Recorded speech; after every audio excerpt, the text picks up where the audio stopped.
হযরতে আহমদ ইবনে হাম্বল রহমতুল্লাহ আলাইহি হাম্বলি মাযহাবের যিনি প্রবক্তা, যিনি ইমাম, সবচেয়ে বড় হাদিস গ্রন্থ যিনি লিখেছেন মুসনাদে আহমদ, সেই আহমদ ইবনে হাম্বল আপনারা সকলে তাকে চিনেন। হযরতে আহমদ ইবনে হাম্বল রহমতুল্লাহ আলাইহি একটা দেশে গিয়েছেন, উনি খবর পেয়েছেন ওই দেশের মধ্যে এমন একজন ব্যক্তি আছেন যার মধ্যে আল্লাহ রাসূলের একটি কি আছে, হাদিস আছে।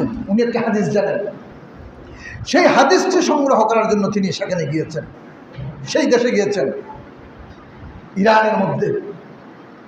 যাওয়ার পরে সেখানে রাত হয়ে গেছে, প্রচণ্ড ঠান্ডা।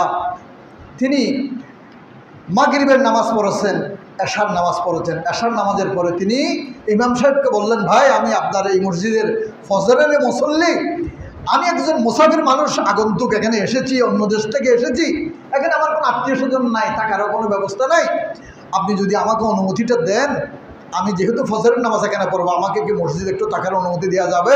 বলে যে না, আমাদের ওই ধরনের কোনো সিস্টেম এখানে, আপনি অপরিচিত মানুষ, মসজিদে থাকার কোনো সুযোগ নাই, নামাজ শেষ বেরিয়ে যান। আহা, উনি কে?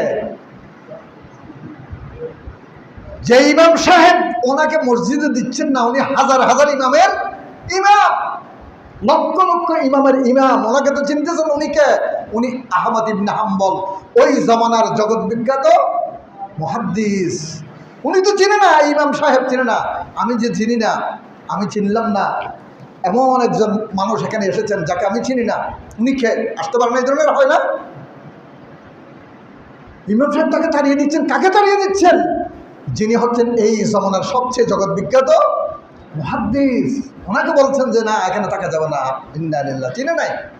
আহা, আমরা হলে কি বলতাম, এই তুমি আমাকে চিনো, আমি কে?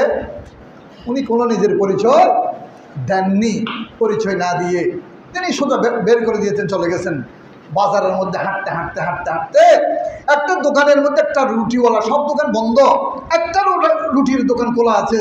যেই রুটির দোকানওয়ালা তিনি কি করছেন, রুটি বানাচ্ছেন।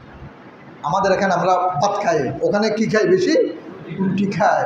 রুটিওয়ালাকে বললেন যে ভাই যান, আমি একটা বিদেশি মানুষ, এখানে এসেছি আপনাদের দেশে, আমার থাকার কোনো জায়গা নাই, এই প্রচণ্ড শীত, মসজিদে চাইলাম থাকার জন্য, ওখানে অনুমতি দিল না, আপনি যদি আমাকে অনুমতি দেন, আপনার পাশে বসে আমি কি বসে থাকতে পারবো রাতটা?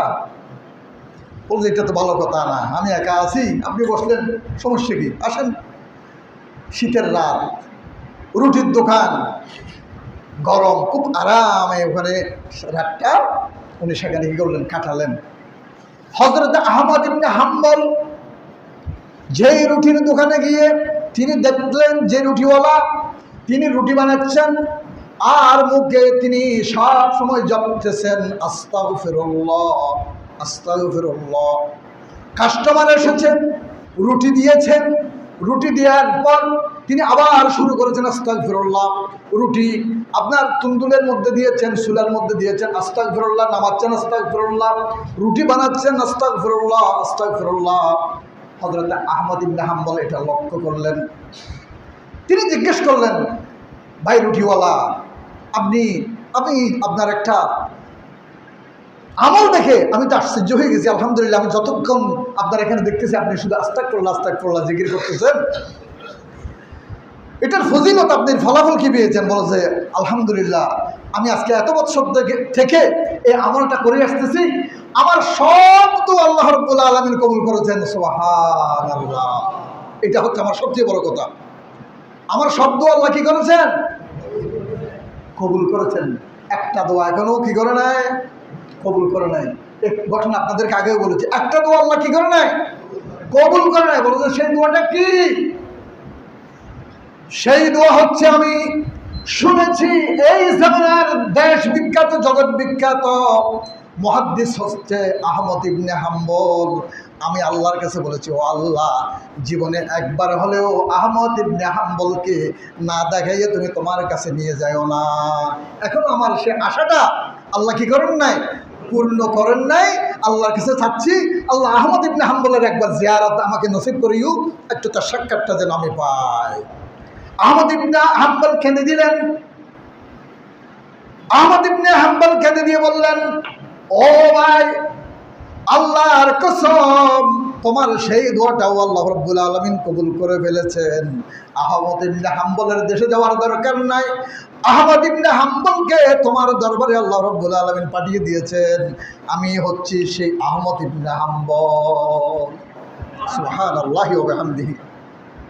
তাহলে ইস্তেগফারের ফজিলত হচ্ছে যে আপনি ইস্তেগফার করবেন, আপনি মুস্তাজাবুদ দাওয়া হয়ে যাবেন। বেশি বেশি ইস্তেগফার করলে আল্লাহ রাব্বুল আলামিন সবার দোয়া কবুল করবেন। পারবো তো ইনশাআল্লাহ? প্রিয় হাজিরিন, আমরা চেষ্টা করব এইভাবে বেশি বেশি করে ইস্তেগফার করার জন্য। আমরা সবসময় বলবো আস্তাগফিরুল্লাহ, আস্তাগফিরুল্লাহ, আস্তাগফিরুল্লাহ। সব সময় আমাদের এই জিকির ফিকিরের মধ্যে, ইস্তেগফারের মধ্যে আমরা আমাদের জিহ্বাকে কি রাখবো? জারি রাখবো, জিকির জারি রাখবো। আল্লাহ রাব্বুল আলামিন আমাদেরকে তৌফিক দান করুক। আমরা বলি আমিন।